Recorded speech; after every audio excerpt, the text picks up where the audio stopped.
afternoon, everybody. You can do better at North Campus. Come on. Good afternoon.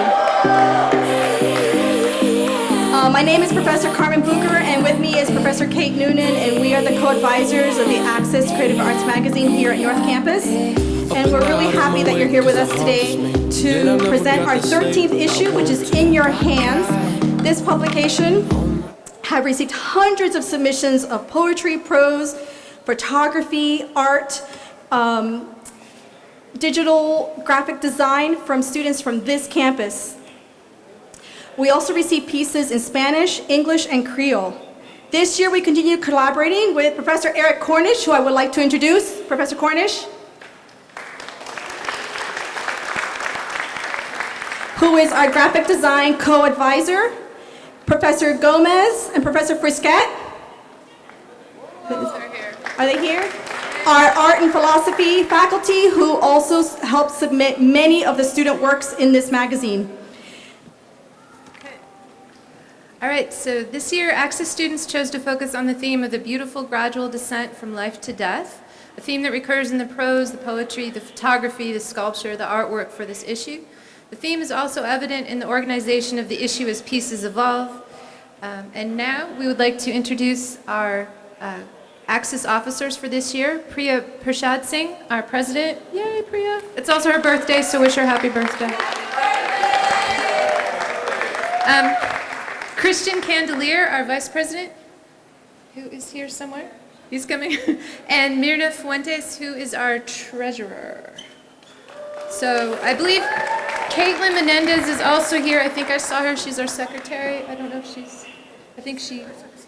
she has a service learning project that she will be at. So I think that's it. I'd like to turn it over now to Jessica Tambe Lopez, our lovely director of student life, who put this all together for you all today. So thank you to Jess.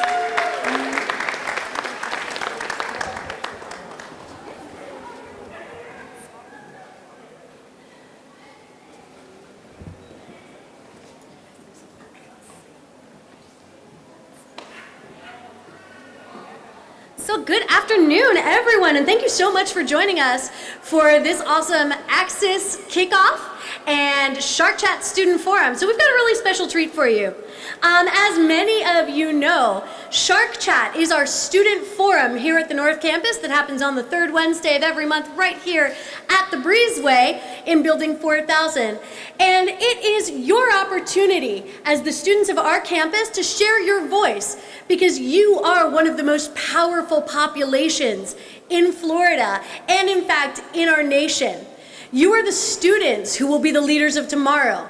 And by giving you the opportunity to share the ideas, the passions, and the issues that drive you to be who you are, we give you the power to change the world. By raising your voice, you can inspire others around you to take part in leading a cause, to follow you in achieving your dreams, and to make a positive impact on the world around you, not just at our campus, but in the community and in our nation. So we want you to start that right here with your Shark Chat forums. So if you see yourself taking the microphone and telling your fellow students about something that makes you get out of bed every day, come and sign up with us in the Student Life Department. You can sign up today, and we'll have you at our Shark Chat on October 19th. We're really looking forward to today's chat, where our theme is creativity. And so to start us off, I want to call up to the podium Ms. Priya Prashad Singh, the president of the Access magazine, to share with us what inspires her creativity. She's going to have 3 minutes to talk to you about what makes her a creative individual, what inspires her creative passions, and what gets her to create every day. And then we're going to cheat, because we're going to have an opportunity to ask her 3 questions. So you see those 2 microphones on either side of you? If you have a question for Ms. Priya, I want you to think about that. And after her talk, you have the opportunity to ask her 1 question of your choice for a total of 3 questions from the audience. All you need to do is stand up at that microphone or raise your hand. If you're a little shy, come up to the side of the stage and whisper your question to me, and I'll ask her for you. So you guys ready? Let's put our hands together for Ms. Priya.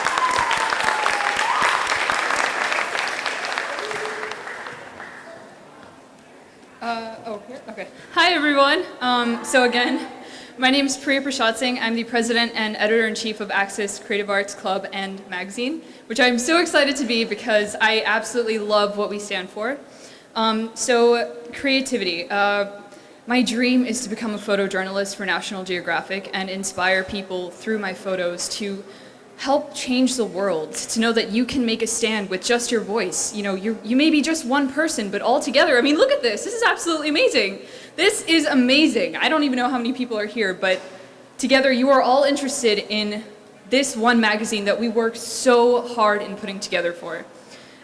So photography, it really changed my whole life because when I was a business major and then I decided I was just lying in my bed one day and I'm like, this is not for me. Business is not what I want to do. And then I thought, you know, I've always wanted to be a photographer and I've always wanted to work with National Geographic. It's a huge dream and they literally only offer one internship for photographers. So I'm like, you know what? I'm going to do it. I'm going to do it. I'm just going to take this step and I'm going to do it. So I decided to be a photojournalist. And I joined Access, and then I joined Yes Club, and then I joined The Reporter, which all three organizations are absolutely amazing, and I really encourage you to take a look at them on SharkNet. Everything is on SharkNet, by the way. Everything is on SharkNet, thanks to Student Life. And yeah, so photography, I love the way that you can capture time. You can take a photo, and that photo, you have literally stopped time in that one place with in that one specific moment, and you can't take it away. And that's what I absolutely love about it. So I think the one thing that I am really afraid of is that when I become a photojournalist, I won't be able to handle the cruel, how humans can be so cruel, I guess. Like when I, see someone abusing an animal, I don't know if I should help it because it's my job to take the photos and inspire people through my photos, or if I should just stand by, and it's really hard to make that type of decision. But, at the end of the day, it's about you. Just yesterday, someone told me that in our hardest times, when times get really, really, really tough, it's our decisions that make our true character. So, I hope that stands by you. Just remember that when times get tough, just remember who you are, where you stand from, where you come from, and who you stand for. And, yeah, so is there any questions? Photography, anything like that? No? So I actually have a question for you. Okay. What I'd love to know is you mentioned that you worry about your ability to stand strong in the face of pain and suffering as a photographer. And one of the questions that I have for you is, what do you use to inspire you to hold on to your cool and to be strong when you're faced with an image or an idea that really upsets you, that really causes you pain? Okay, so what I usually do, it's going to sound kind of weird, but what I do is I close my eyes and I imagine what life would be like if, if people weren't so kind and caring. I mean, if you look around you, you look at all your friends. You wouldn't have made friends if they weren't so friendly or caring or kind, or if they stood up for you, or if they showed you how much they loved you. So I think love is probably the biggest aspect out of all of it. It's what we stand for. It's who we are. When we're born, our parents, our guardians, whoever it is, love us. We're children, we're babies, and we're still growing from that. So I think, yeah, what we learn and love, it's two of the most important things. And what kind of recommendations would you have to that student in the audience? And I know there's a few of them out there because you've come and talked to me already today, who are really just aspiring to follow their dream of being an artist or a photographer or a poet.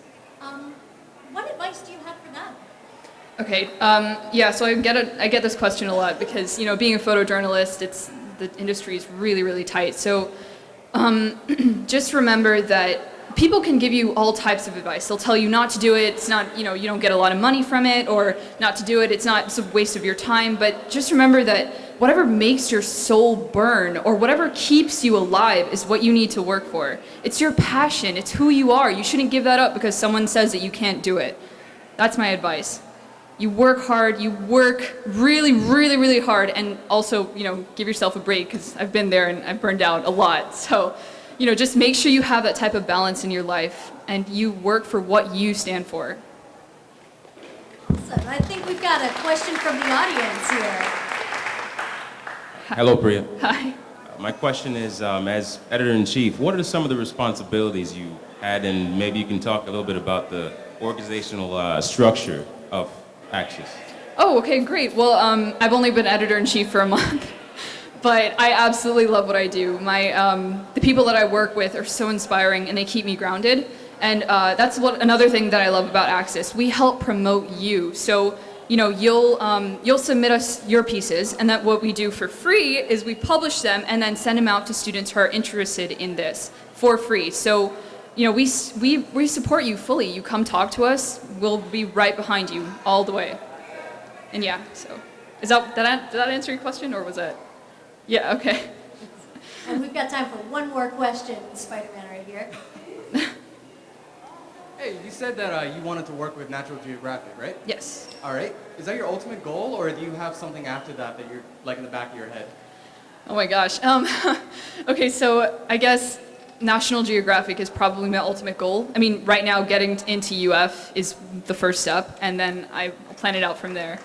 But yeah, so after National Geographic, maybe I'll become a professor when I want to settle down and start to grow my life and inspire other people to do what they love. So yeah. Thank you so much, Priya. Let's have a round You're of applause. welcome.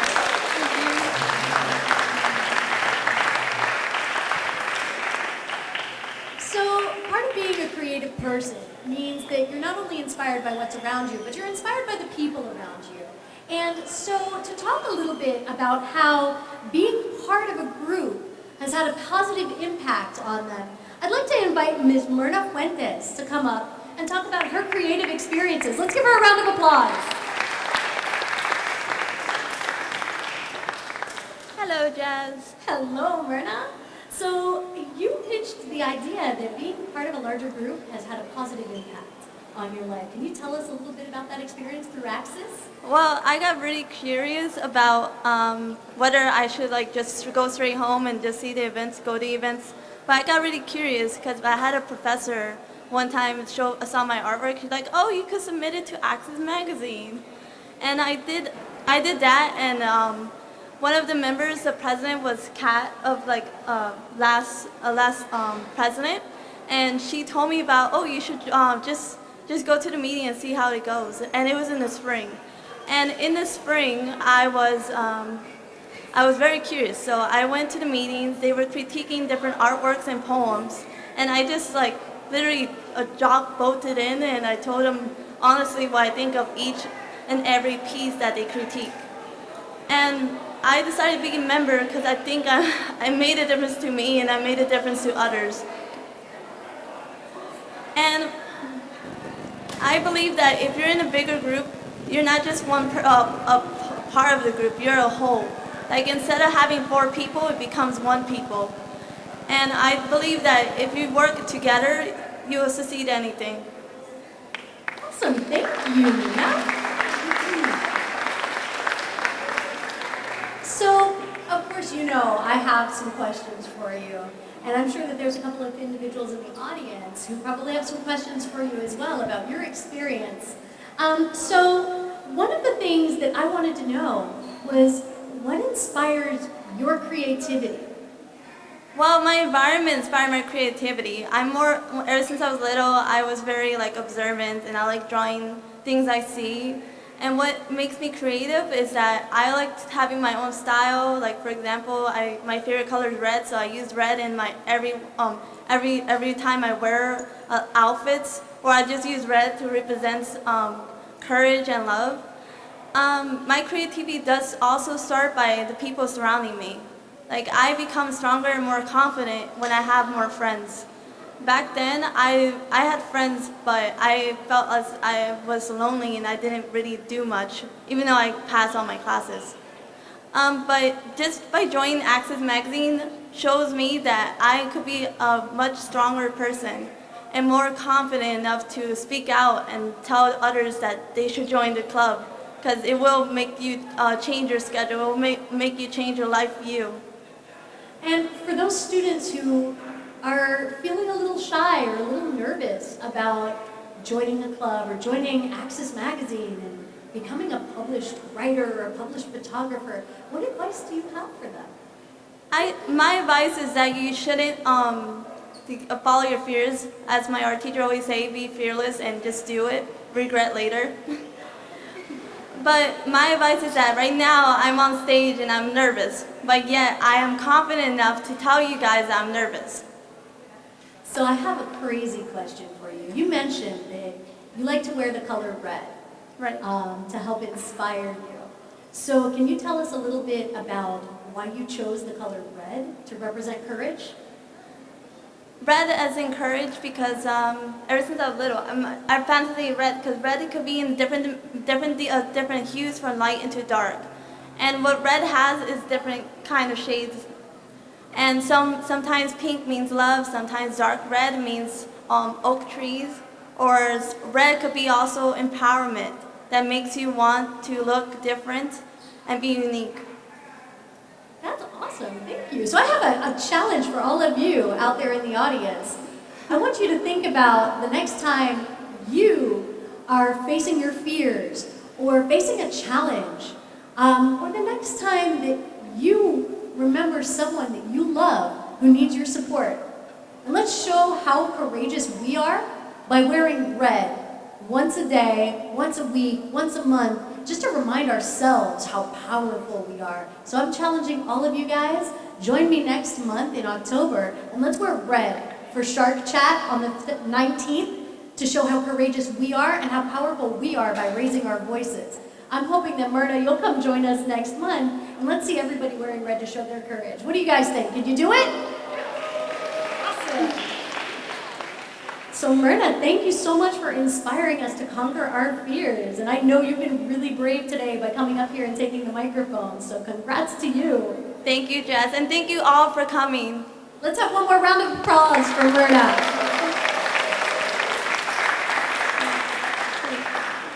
Now next up at the microphone, I want to invite Meyer. Meyer Marcus is here to come and talk to you about what inspired him to become a part of Access Creative Arts Magazine and what he has done to help inspire creativity.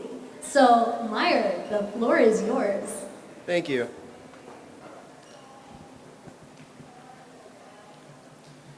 Creativity is in all of us. The biggest part of creativity is figuring out what is creativity. Who is creative? Is it something that you find at birth? Is it something that you develop over time? A skill that you find in yourself? For each person, it's going to be different.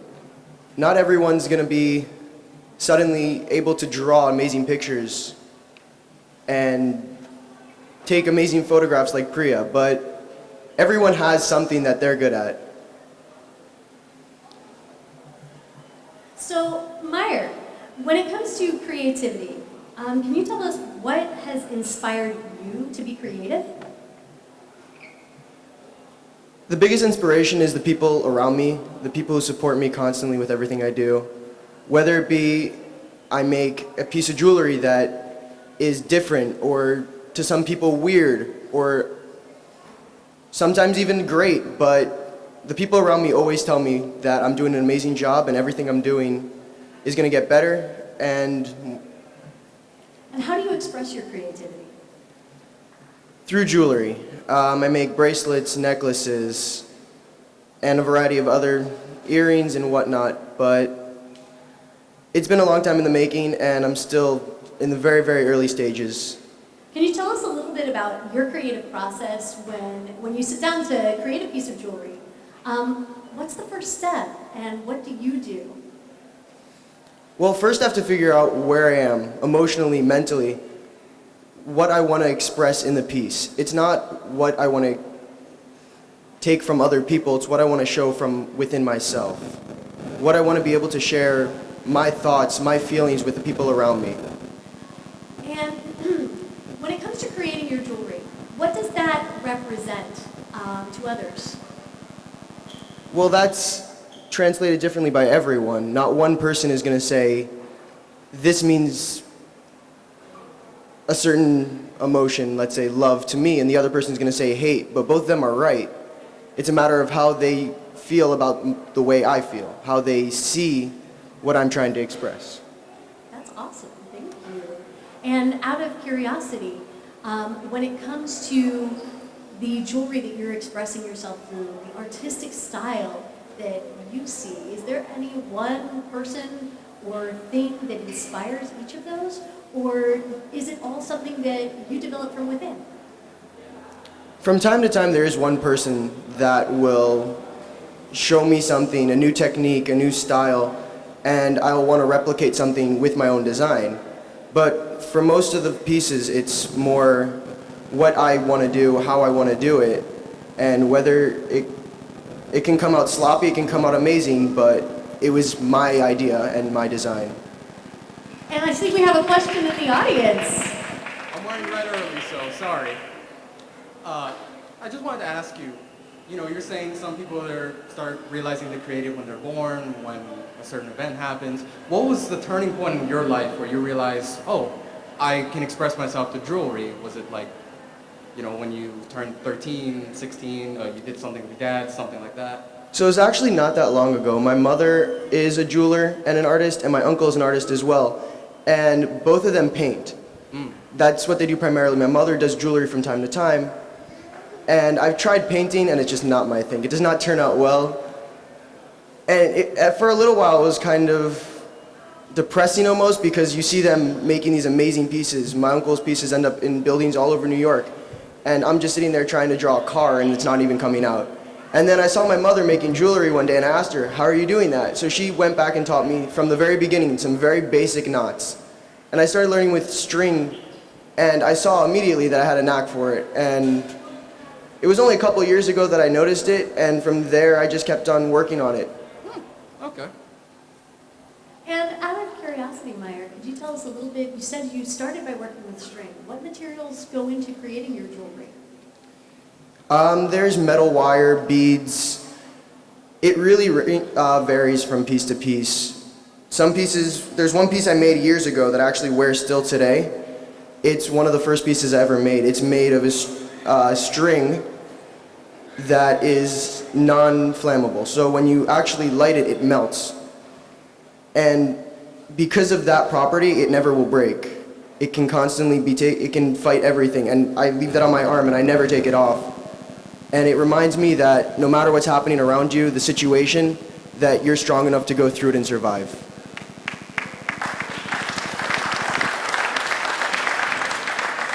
Thank you so much for that, Meyer. I think that's something that we can all take inspiration from, is that we are all resilient, and we have the power, not just on our own, but by relying on those around us, to be those additional strings that help hold the piece together, that help create that big, beautiful picture.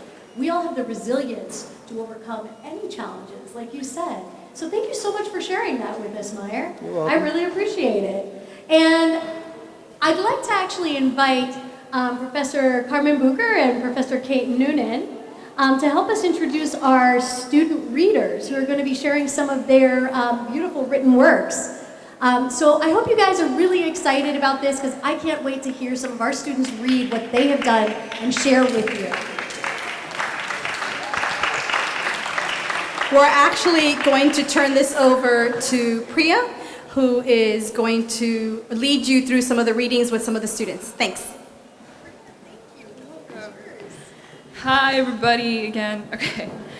So if you guys look at the cover of your magazine, this was actually created by a student here by the name of Rebecca Rios. She's currently in the hospital right now, and we wish her only the best. But so she couldn't be here today, obviously.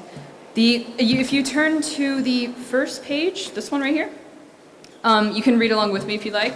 So her quote is, "The furthest memory I have of myself is me sitting on a living room floor at 4 years old, watching Bob Ross paint on the PBS channel.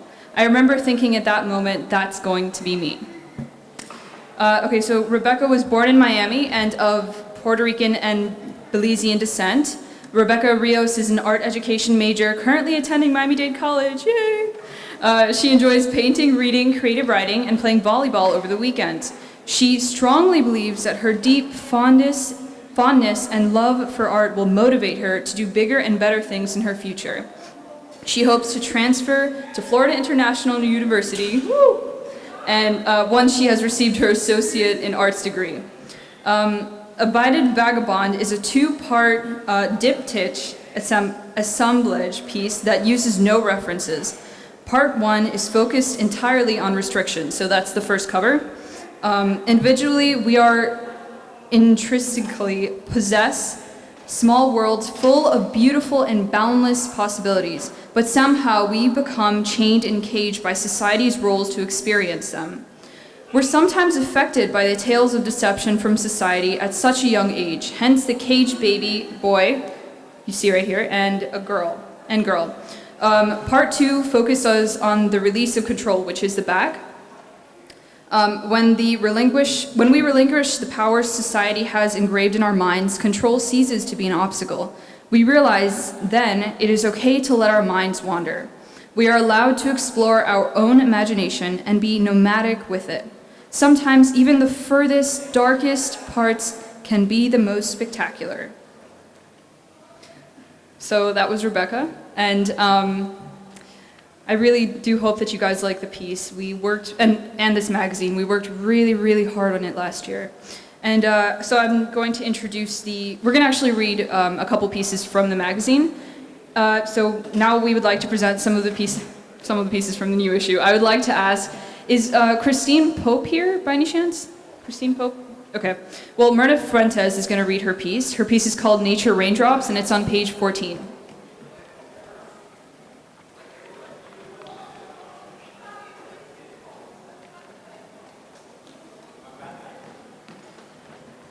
Hello again. I'm Myrna, and I'm representing a story poem called Nature Raindrops by Christine Pope. Where does nature go when it's raining? When it's disabled at night? When the blanket don't work for the unpleasant cold? The drip droplets of the rain feed the body of flowers. But where does the rest of the nature goes? Animals seem to run and hide and disappear once the water overflowing to find shelter. Or maybe a place to cover up from the blister now. I see no bird, only wet feathers on the road. There's not a dog in sight to kick the lifeless ball anymore. Every other animal is hidden, spray paint in with nature. In their eyes closed for a second, there wouldn't be a shelter to look for. Lost and hidden when nature calls. These animals don't appear. It's purpley paint. Pictures with dash of hidden designer decor. Thank you.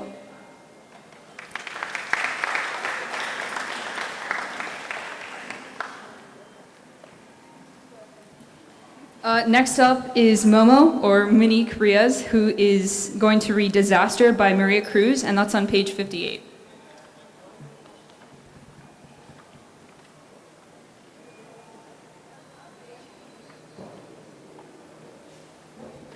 Good afternoon, my name is Momo Manalang. I recently joined the Access Literary Magazine, and the poem that I'm going to be reading is titled Disaster by Maria Cruz. Exquisite disaster, painful, variable, and constant in its depth, but generous in its company. It is all but black, the entirety of who I am. It paints every inch of one's skin, leaving an array of scars that will timelessly mark its presence. It penetrates the empty, banishing it, and welcoming suffering, welcoming strength. It has struck me, yes, but it reflected darkness as if it were light instead. An impossibility brought upon the dimension of falsehood I have cast myself. I fooled it with the faint speckles of fallacy that I am tainted in, hoping to recreate the colors of disaster that glorify the rest. Maybe it fooled me. It points my way at a remarkable speed, only to prove that the brilliance of its power is not from me. Those scars, those colors, those creators of universal state of mind, cruel to many but kind to mine. For plenty it would seem a blessing, perhaps a sign, but for me, it is merely proof that this world is not for my kind. Thank you.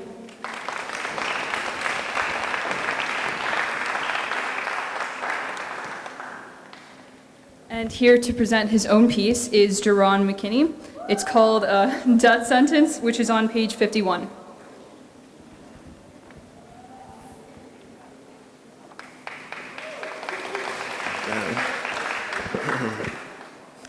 How you doing, everyone? My name is Jerron McKinney, and this is my prose poem, Death Sentence. All right, here goes. This is my funeral. My hat which conceals my face is flung off as I hang an inch or two above ground, snared in the quivered grasp of the infernal king. No sound, no sight, just the coolness the air brings in this vapid tomb. The ground below is a pale road, perfectly lined in a faded shade that mirrors the sky. My head abruptly smacks against an empty space, and I bleed but feel no pain. I accept it. Drag me down this road and let me stain the streets. This is my funeral. Thank you guys so much. Before I step off, I just want to thank Christina Fulton so much, because without her, I would not be in this magazine at all. And, she's one of the best people I've ever met in my life, and she's really improved me as a writer, and I just thank her so much. So give a round of applause for her.